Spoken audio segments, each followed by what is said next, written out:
आज हम लेके आए हैं आपके लिए बहुत ही इम्पोर्टेंट टॉपिक और बहुत ही इम्पोर्टेंट चैप्टर से रिलेटेड बहुत सारे डिफिनीशंस और बहुत सारे टॉपिक्स, उनके यूनिट्स और उनके सारे फॉर्मूले और उनसे रिलेटेड जो आपसे एग्जाम में क्वेश्चन पूछे जाते हैं उनके बारे में भी डिस्कस करने वाले हैं।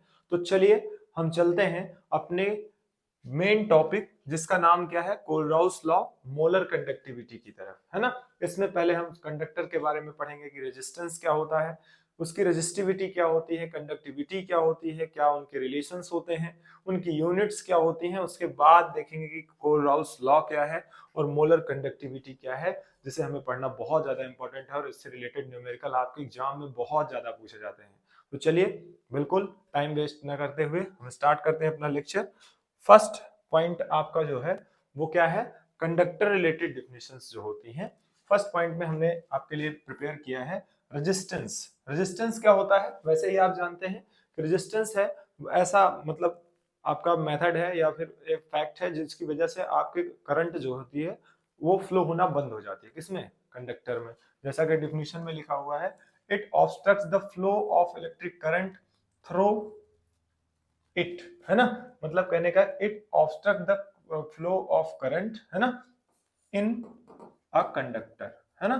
मतलब ये कंडक्टर में क्या करता है, किसी भी कंडक्टर में फ्लो ऑफ करंट को ऑब्स्ट्रक्ट कर देता है या फिर स्टॉप कर देता है, ठीक है ना।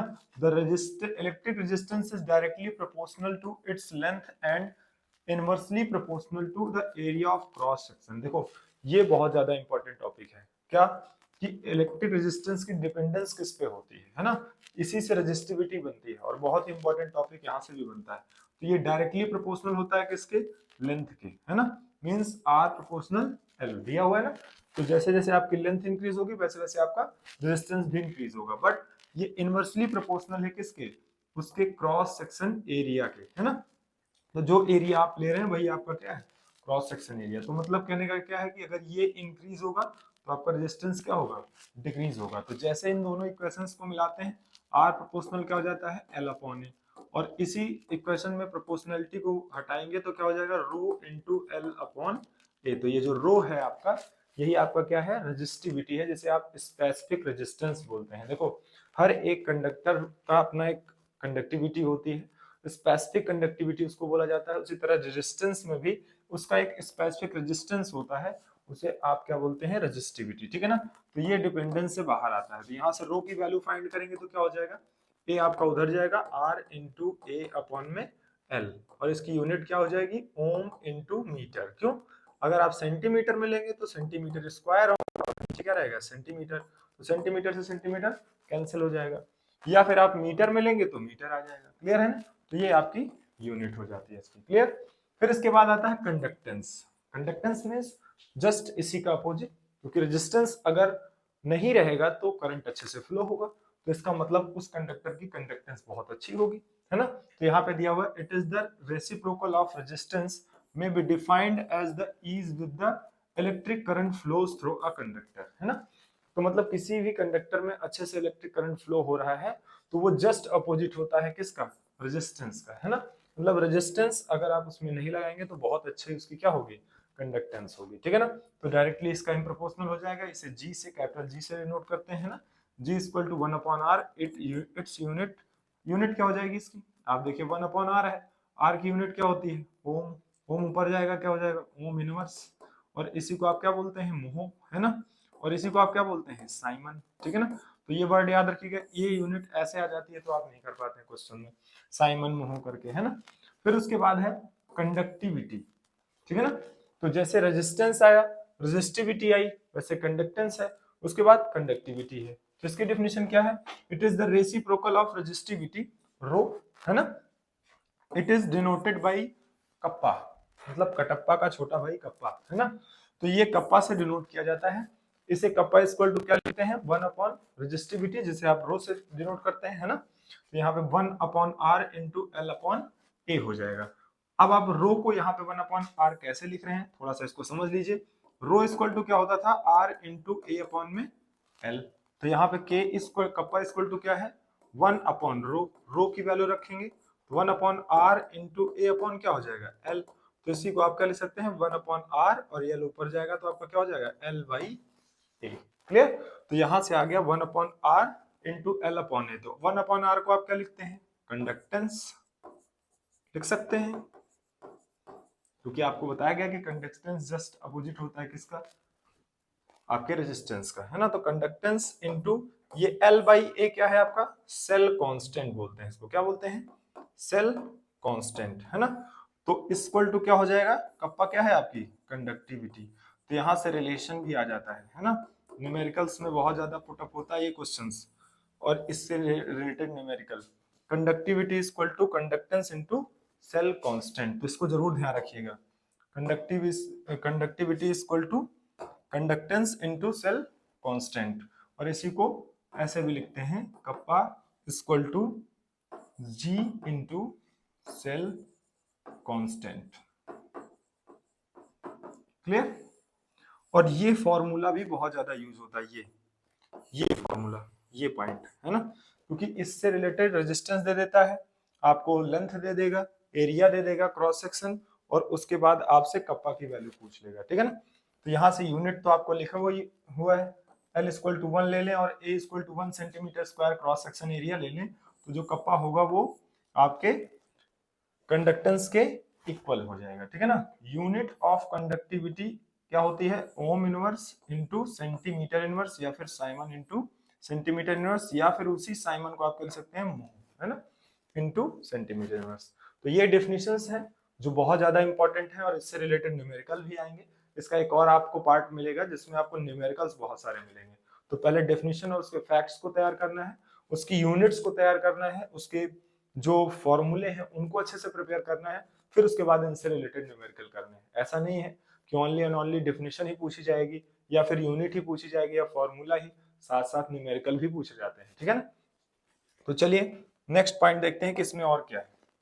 नेक्स्ट अब आपका आता है मोलर कंडक्टिविटी। देखिए आपको कहा गया कि कंडक्टिविटी एक स्पेसिफिक कंडक्टेंस है, मतलब कहने का क्या है, ये अलग अलग तरह के अलग अलग एलिमेंट्स में अलग अलग इसका फेज है। तो फेज है तो इसका मतलब जैसे अभी आप जानते हैं सिल्वर की कंडक्टिविटी बहुत अच्छी होती है, किससे, एल्युमिनियम से, है ना, इसमें अच्छा करंट फ्लो होगा, मींस इसकी स्पेसिफिक कंडक्टेंस क्या है, अच्छी है, और इसकी स्पेसिफिक कंडक्टेंस क्या है, कम है, किससे कंपैरिजन में, सिल्वर से कंपैरिजन में।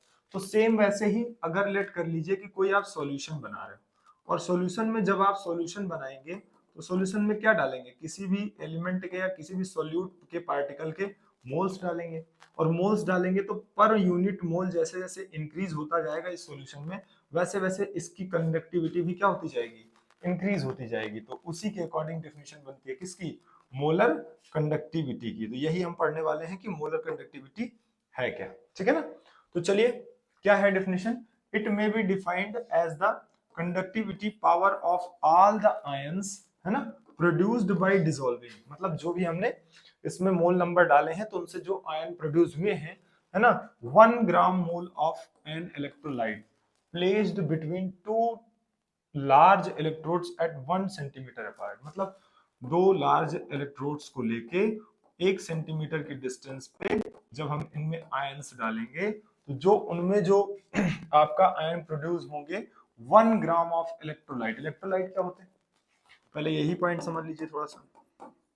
ये इलेक्ट्रोलाइट वर्ड बहुत आता है। इलेक्ट्रोलाइट वो होते हैं जिनको आप अगर सॉल्यूशन में डिसॉल्व करो तो वो आयनाइज फॉर्म में आ जाए, कैसे हो जाए, आयनाइज्ड हो जाए, है ना, एक्वस फॉर्म में, मतलब उनसे इलेक्ट्रॉन्स बाहर होने लग जाए, और इसमें ऑक्सीडेशन प्रोसेस या रिडक्शन प्रोसेस स्टार्ट हो जाए, है ना। तो वो आपके क्या है, इलेक्ट्रोलाइट। या फिर ऐसे समझ लीजिए कि जो वाटर में जाने के बाद या तो डिसोसिएट होते हैं या फिर क्या होते हैं, एसोसिएट होते हैं, है ना। तो ऐसी कंडीशन को क्या बोला जाता है, इलेक्ट्रोलाइट बोला जाता है। क्लियर। तो यहां से देखिए कि आपका ये हो जाएगा K इंटू वी, मीन्स जो वॉल्यूम है सॉल्यूशन का, उसमें जितने भी आयन प्रोड्यूस हुए हैं उनकी जो मोलर कंडक्टिविटी अगर आपको फाइंड करना है तो आप उसकी कंडक्टिविटी निकालेंगे जो आपने आयन उसमें यूज किया है। तो लैम्डा m इक्वल टू क्या हो जाता है, कप्पा इंटू 1000 अपॉन में सी क्या है, कंसंट्रेशन, है ना, यहाँ पे m भी लिखा होता है, ठीक है। क्लियर। तो यहाँ से देखो लिखा हुआ है कि C equal to conductivity and C equal to concentration, है ना। तो K equal to kappa equal to क्या है, कंडक्टिविटी, है ना, जैसे आप पीछे पढ़ चुके हैं। फिर उसके बाद C इक्वल टू कंसंट्रेशन, और its unit is Simon into centimetre square into mole inverse. ये बहुत ज्यादा इंपॉर्टेंट है, इसको बिल्कुल याद रखिएगा आप, है ना। और ohm inverse centimetre square into mole inverse, ठीक है ना। ये भी यूनिट आपकी बहुत ज्यादा इंपॉर्टेंट है। और यहीं पर कभी कभी क्या आ जाता है, मोल लिख के आ जाता है और centimetre square into mole inverse हो जाता है। क्लियर। तो अब इसी मोलर कंडक्टिविटी को देखने के बाद एक नया साइंटिस्ट आता है जिसका नाम क्या है, कोलराउस, है ना। और वो अब एट इनफिनाइट डाइल्यूशन पे, जैसे आप किसी सॉल्यूशन में डाल रहे हो मोल्स को, है ना, और बहुत सारे मोल्स आपने डाल दिए, इनफिनाइट मोल्स हो गए, है ना, या डिसोसिएट एसोसिएट होके वो हो गए, है ना। तो ऐसी कंडीशन में आपके आयंस कैसे कंडक्टिविटी प्रोड्यूस करेंगे या उनकी कंडक्टिविटी कैसे आप फाइंड करेंगे एट इनफिनाइट डाइल्यूशन, इसके बारे में बताएगा आपको कौन, कोलराउस लॉ। तो चलिए देखते हैं कि क्या है हमारे कोलराउस लॉ में, है ना। तो देखिए क्या दिया हुआ है, it states that the limiting molar conductivity of an electrolyte can be represented as the sum of individual contributions of anion and cation of electrolyte, है ना। इस डेफिनेशन को अगर आप देखें तो इसमें बोल रहा है कि अगर किसी भी आप सॉल्यूशन की लिमिटिंग मोलर कंडक्टिविटी फाइंड करना चाहते हैं तो आप एक इलेक्ट्रोलाइट ले लेंगे और उसको रिप्रेजेंट करेंगे, मतलब उसके जितने भी एनायन या कटायन हैं उनको सम करके जो रिप्रेजेंट करते हैं उसी को आप क्या बोलते हैं, कोलराउस लॉ। तो मैं एक और टॉपिक बताता हूं, हम इसमें क्या फाइंड करने जा रहे हैं, molar conductivity of solution at infinite dilution, है ना। अगर हम ये फाइंड करने जा रहे हैं तो आप यहां से देखिए कि हम ऐसा ना बोल दें कि सर एक सॉल्यूशन है, तो इस सॉल्यूशन में अगर हम कोई भी कैटायन या एनायन या कोई भी हम इलेक्ट्रोलाइट डाल रहे हैं जैसे, तो अब यहाँ पे जाएगा तो पॉजिटिव आयंस बनेंगे और क्या बनेंगे, नेगेटिव आयंस। लेट कर लीजिए हमने इसकी इनफिनाइट मोलर कंडक्टिविटी ले ली, है ना। तो अगर ऐसी कंडीशन में डालेंगे तो कैटायन एनायन फॉर्म होंगे, तो जो इसके एनायन होंगे या कैटायन होंगे पॉजिटिव में और जो उसका एनायन होगा नेगेटिव में, अगर उसकी टोटल मोलर कंडक्टिविटी ऐड करेंगे तो इस सॉल्यूशन की मोलर कंडक्टिविटी के इनफिनाइट डाइल्यूशन के इक्वल होगा कि नहीं होगा। आप सोचिए कि ये जो आपका मॉलिक्यूल था इस सॉल्यूशन में आया, एक पॉजिटिव में, है ना, और एक किस में ब्रेक हुआ, नेगेटिव में, ठीक है। अब जो अगर ये इनफाइनाइट डाइल्यूशन पे है तो ये भी पॉजिटिव जो मोलर कंडक्टिविटी होगी वो क्या होगी, क्या होगी आपकी, वो भी इनफिनाइट होगी डाइल्यूशन में, और ये भी क्या होगी, इनफिनाइट होगी, नेगेटिव ही। तो इस कंडीशन में दोनों का जो सम होगा वो टोटल सॉल्यूशन की मोलर कंडक्टिविटी के इक्वल होगा, ठीक है ना। तो जैसे कभी भी आपको कहता है कि लैम्डा सी, लेट कर लीजिए यहाँ पे आपको दे दिया जाए कि लैम्डा सी, सॉरी यहाँ पे लैम्डा CH3C OH की मोलर कंडक्टिविटी फाइंड करना है। तो आप ऐसे समझ लीजिए कि CH3COO माइनस और H प्लस मीन्स यहाँ पे क्या हो जाएगा, lambda CH3COO minus plus lambda CH plus, है ना। तो ये इनफिनाइट पे आपका जो आएगा वो आपकी CH3COOH एसिटिक एसिड की मोलर कंडक्टिविटी हो जाएगी। क्लियर हो गया।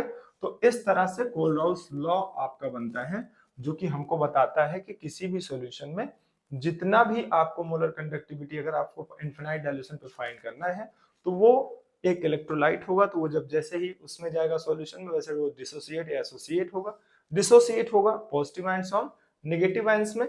तो जितने भी मोलर कंडक्टिविटी आपके सॉल्यूशन की फाइंड करनी होगी वो उनके पॉजिटिव आयंस और उनके नेगेटिव आयंस का टोटल क्या होगी, सम होगी, ठीक है ना। इसकी डेफिनेशन और इसका लॉ बहुत ज्यादा इंपॉर्टेंट है ना, और इसको अच्छे से आपको पढ़ना है, ठीक। अब यहीं से एक डेफिनेशन देख लेते हैं, लिमिटिंग मोलर कंडक्टिविटी क्या होती है ना। इसमें क्या बोल रहा है, limiting value of molar conductivity when the concentration approaches zero, है ना, is known as limiting molar conductivity. देखो अगर आपके सॉल्यूशन में जो आपके मोलर कंडक्टिविटी है वो अप्रोक्सीमेट, मान लीजिए उसकी कंसंट्रेशन कितनी हो गई, 0 हो गई, तो उसमें आप मोलर कंडक्टिविटी फाइंड ही नहीं कर पाएंगे। तो that is the limiting molar conductivity, कि इतनी कंडीशन में तो मोल होने ही चाहिए, है ना। यहां से आपके स्टार्ट होगी मोलर कंडक्टिविटी, उससे नीचे आप चले जाएंगे तो परहैप्स आपको वो वैल्यू फाइंड नहीं होगी। तो इसीलिए उसी वैल्यू को क्या बोला जाता है, लिमिटिंग मोलर कंडक्टिविटी। क्यों, क्योंकि मैं इसके बारे में क्यों बात कर रहा हूँ, क्योंकि इसी से रिलेटेड आपका है डिग्री ऑफ डिसोसिएशन, है ना, और उससे न्यूमेरिकल आपके पेपर में बहुत आता है ना। तो इस चीज को भी क्लियर करना है। तो चलिए देखते हैं नेक्स्ट पेज में आपका दिया हुआ है क्या, डिग्री ऑफ डिसोसिएशन, है ना। तो इस तरह से समझ लीजिए कि डिग्री ऑफ डिसोसिएशन को अल्फा से डिनोट करते हैं। अल्फा इक्वल टू होता है लैम्डा एम नॉट अपॉन में लैम्डा एम यहाँ पे ले लेते हैं, या फिर इनफिनाइट डाइल्यूशन पे जो आपका आता है वो, और यहाँ पे स्पेसिफिक मोलर कंडक्टिविटी या फिर लिमिटिंग मोलर कंडक्टिविटी जो आपके सॉल्यूशन की होनी चाहिए, है ना, लैम्डा एम नॉट, और यहाँ से आपका नॉट हटा देते हैं, ठीक है। तो ये आपका होता है क्या, डिग्री ऑफ डिसोसिएशन। क्लियर, तो इसी को क्या बोलते हैं आप, डिग्री ऑफ डिसोसिएशन। तो मोलर कंडक्टिविटी अपॉन में स्पेसिफिक मोलर कंडक्टिविटी, या इसी को लिमिटिंग मोलर कंडक्टिविटी बोलते हैं। स्पेसिफिक मोलर कंडक्टिविटी, और स्पेसिफिक में आप इसको क्या बोल सकते हैं, लिमिटिंग मोलर कंडक्टिविटी, ठीक है। तो यहां से आपका फॉर्मूला बनता है, ठीक है ना। तो यहां से आपसे डिग्री ऑफ डिसोसिएशन पूछा जाता है, और यहीं पे आपसे एक पॉइंट पूछा जाता है, determination of degree of dissociation constant. तो यहाँ पे आप कांस्टेंट की जब वैल्यू डिग्री ऑफ डिसोसिएशन में फाइंड करते हैं तो k इक्वल टू क्या होता है, C alpha square upon 1 minus alpha. C क्या है, कंसंट्रेशन, अल्फा क्या है, डिग्री ऑफ डिसोसिएशन, जो आपको यहाँ पे फाइंड हुआ है। एक्चुअली ये भी ध्यान रखिएगा कि ये परसेंटेज में दिया जाता है, जैसे 0.9 है तो 100 से मल्टीप्लाई करते हैं परसेंटेज में चेंज करने के लिए, और अगर परसेंटेज में दिया है वैल्यू को, है ना, तो परसेंटेज में ही रहने देते हैं, है ना। तो ये चीज ध्यान रखिएगा, ठीक, कि परसेंटेज में नहीं दिया रहेगा तो आप 100 से मल्टीप्लाई करके उसको परसेंटेज में फाइंड करते हैं। तो इस तरह से हमने इसमें सारी डिफिनेशंस को कवर किया है जो आपके न्यूमेरिकल से रिलेटेड है, और आप उसको न्यूमेरिकल में देखने वाले हैं। तो नेक्स्ट पार्ट में हम मिलेंगे आपको न्यूमेरिकल के साथ। तब तक के लिए आपको ये डेफिनेशन और इसके यूनिट्स और इसके फॉर्मूले बहुत अच्छे से प्रिपेयर कर लेना है, जिससे कि आपको न्यूमेरिकल में बिल्कुल भी कोई प्रॉब्लम ना हो, ठीक है ना। तो यूनिट्स आपको तैयार रहे, आपको इनके डेफिनेशंस अच्छे से प्रिपेयर रहे, फैक्ट्स प्रिपेयर रहे, वो आपके लिए बहुत बेटर होगा, क्योंकि डेफिनेशंस भी आती हैं पेपर में, ठीक है ना। तो कंटिन्यूअस लगे रहिए। आपको इस वीडियो में क्या प्रॉब्लम हुई, या कुछ आगे इसके टॉपिक आपको क्लियर नहीं हुए हैं, तो उसको कमेंट बॉक्स में जरूर बताइएगा, ठीक है।